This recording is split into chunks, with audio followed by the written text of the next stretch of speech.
This is Gary Butterfield, This is Cole Ross. and you're listening to Monster in My Podcast. And these are Dragonets.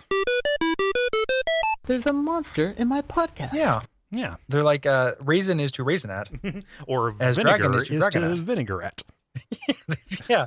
I'll take the house with Dragonette. Hello. Yeah.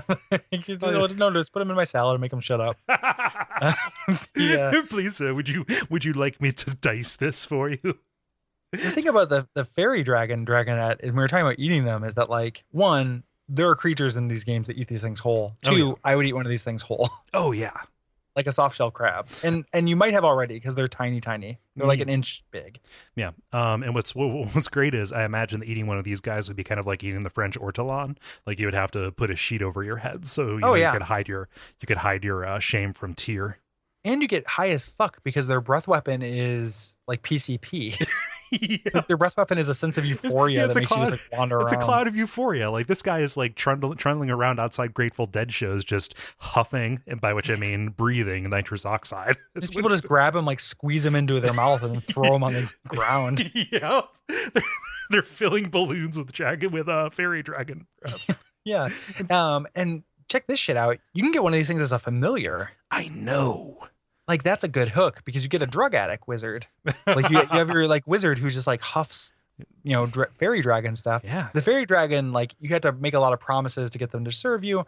You had to promise to serve them well and stuff like that. But like, I can also, even though it says these things are geniuses, I could also see them being very naive. If you're just like, yeah, no, I just want to, go on a trip through the cosmos and see the beauty of the world. Give me that shit.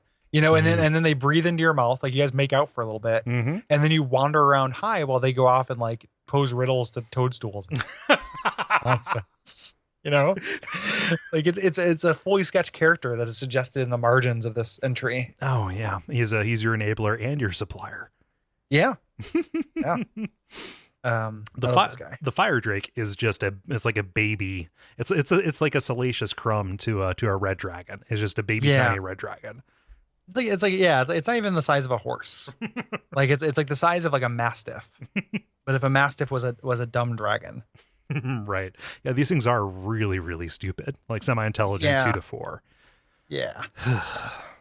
The coolest thing about them is that their blood is constantly on fire. Oh yeah. They have napalm for blood that burns on exposure to air.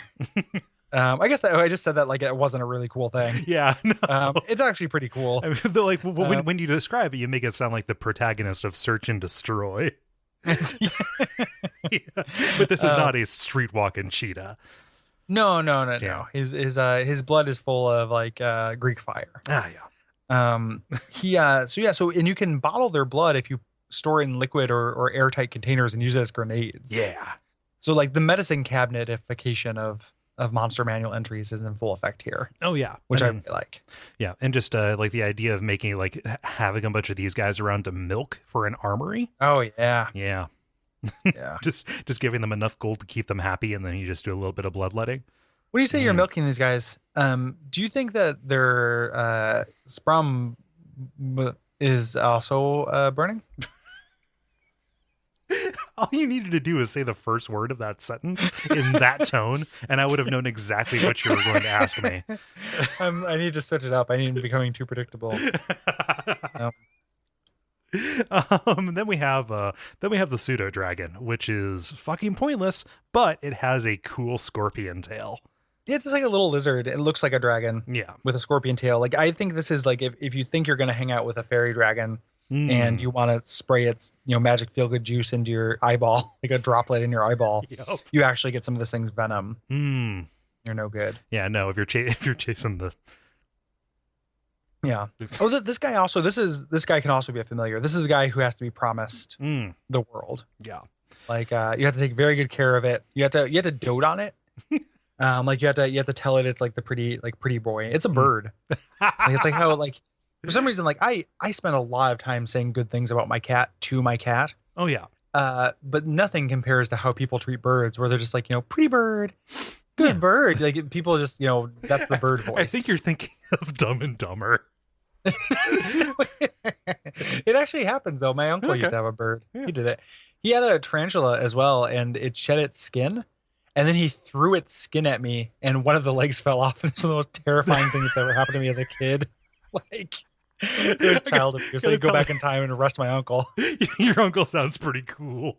He was not cool, my friend. Not cool. All right. I mean, just based on that one story. Yeah, he was like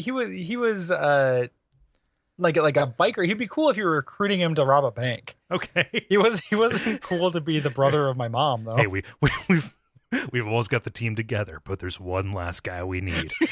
Tarantula Terry.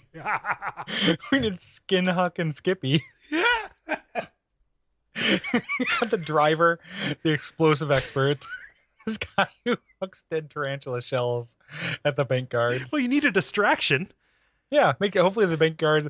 This is how we're gonna get the bank for kids, where it's full of people's lunch money and stuff, and all the guards are 12. Get bank. Their interest rates suck. Brought to you by our backers at patreon.com/duckfeed.tv.